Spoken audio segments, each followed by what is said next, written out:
Dans l'Apocalypse de Saint Jean, Dieu donne un ultime avertissement aux Édomites, les fils de Sem, apostats, sataniques, et aux Khazars, les descendants de Cham, celui qui a sodomisé et castré son ancêtre Noé. Des hommes durs, des hommes sans cœur, qui sont appelés la synagogue de Satan, celle des faux juifs, sont impliqués dans une vaste conspiration contre l'humanité, dont la sanction sera la colère de Dieu. Dieu demande aux hommes de l'adorer et de se montrer bons les uns avec les autres. Sinon, le jugement de l'humanité sera terrible. L'ange de l'Apocalypse ne trouve aucun homme juste pour ouvrir le parchemin en rouleau de la révélation de la fin de l'ère des poissons, la période du grand jugement des hommes. Le jugement est divisé en deux parties, les 7 sceaux et les 7 trompettes. Dans cette vidéo, je vais parler des 7 sceaux et je finirai avec les 7 trompettes. J'en cherche un homme qui initiera la révélation, mais il n'en trouve aucun sur terre.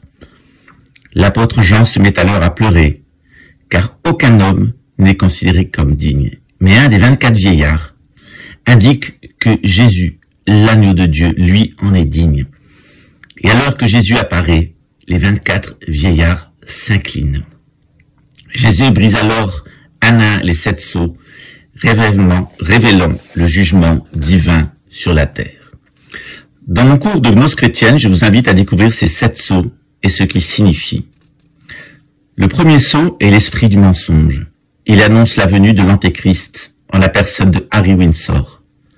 Saint Jean décrit la rupture du premier sceau qui permet justement cette venue de l'Antéchrist et en donne le contexte. Le cheval blanc et la couronne font référence au blason de la couronne britannique qui comporte une licorne, c'est-à-dire un cheval surmonté d'une corne ou d'une couronne.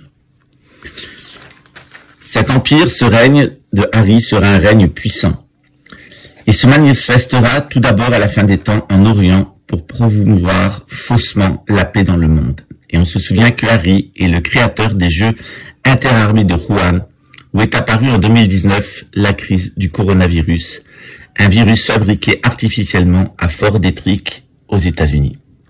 Le drapeau noir porté par l'Antéchrist symbolise son intention réelle, tromper les gens avec une fausse paix et les conduire en réalité à la mort pour dominer la planète. Le deuxième sceau. Le deuxième sceau est l'esprit de la guerre. Jean a la vision de batailles sanglantes. Dans cette période, les 2/3 des habitants de l'hémisphère nord mourront. Le cheval rouge avec l'épée représente la Russie et la Chine qui iront à la guerre totale au nom du nationalisme marxiste contre le nationalisme capitaliste porté par l'Antéchrist. Dieu fera que les adorateurs de l'Antéchrist et des images de la bête souffriront des pustules et d'une longue agonie pour avoir cru aux promesses de santé aussi bien du capitalisme blanc que du communisme rouge. Le troisième sceau, l'esprit de la faim. Jean a la vision de la couleur noire, symbole de la faim, de l'affliction et de la mort.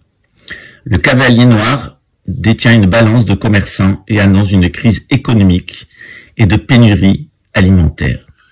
Les prix des aliments deviendront exorbitants. Pour vous donner une idée, le denier est le salaire d'un jour de son époque et il faudra un jour de travail complet pour avoir 1 kilo de pain et 1 litre d'huile. Les prix seront donc très élevés. Quatrièmement, le 4e sceau, l'esprit de la mort et de la fausse éternité, qui est l'enfer. Le dernier cavalier va faire mourir 1/4 de la population de toute la terre et l'amènera en enfer. Ces humains mourront des tromperies de l'Antéchrist, de la guerre chimique et atomique, du capitalisme avec la Russie et la Chine, et de la faim organisée par les hommes mauvais. Les animaux sauvages seront de la partie et privés d'aliments dans les forêts, car la nature aura été dévastée, et s'introduiront dans les villes pour dévorer les humains. 5e sceau, l'esprit de justice. L'ouverture du 5e sceau opère que tous les hommes et femmes fidèles à Dieu et tués par l'Antéchrist seront ressuscités et instruits dans le ciel. Sur terre, les vrais croyants seront encore persécutés à mort par le nouvel ordre mondial des Édomites et des Khazars. Le 6e sceau, une grande catastrophe naturelle. La vision de Saint Jean frappe tout le système solaire et concerne un phénomène cosmique inédit venant de la constellation de Beltégeuse. Tous les corps célestes du système solaire seront affectés par un champ d'énergie cosmique particulier, à tel point que la Terre bougera, des continents nouveaux apparaîtront, et que la vue des étoiles depuis le sol changera. Il y aura une nouvelle Terre et un nouveau ciel. L'humanité sera terrorisée et comprendra que le temps de sa fin a sonné.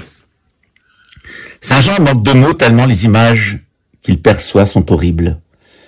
Pendant la période finale, l'ange montre à Jean que seuls les croyants en état spirituel, 144 000, seront sauvés et recevront sur le front le sceau de la protection de Dieu et s'emploieront à aider l'humanité survivante.